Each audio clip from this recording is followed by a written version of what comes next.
I was fascinated because, when we were up there, we were obviously outside of our neighborhood. So my first experiences with Heron Run was with Whole Springs. And my buddies and I, like literally driving up out of East Baltimore, once you passed the reservoir, you felt different. And so my first experiences out here were before I actually moved out here. My parents married kind of young.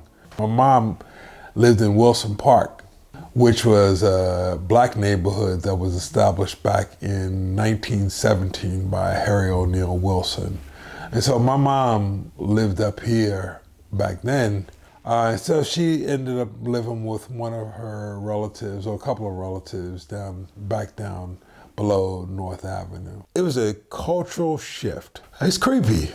I mean, it's the best way to describe it. At that point in time, I'd grown up in a heavily segregated Baltimore City, always kind of knowing where you belonged and what you could do. Like, you don't think about this until you get older. My father grew up in a tobacco town about an hour north of Durham, North Carolina, in a place called Kenbridge, Virginia.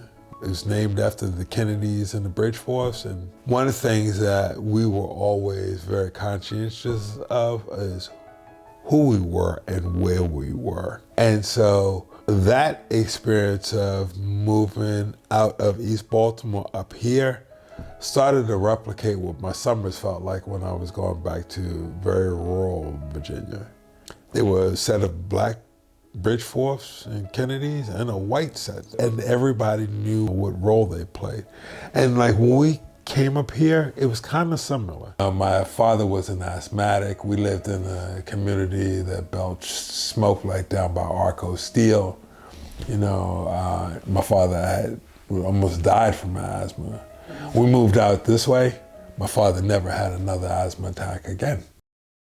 But we did have folks like in our local vicinity who would never let anything happen to us. This is a neighborhood when I first moved in, I didn't think we were gonna survive it. My mom had to negotiate, schools were changing, the fabric of the schools were changing.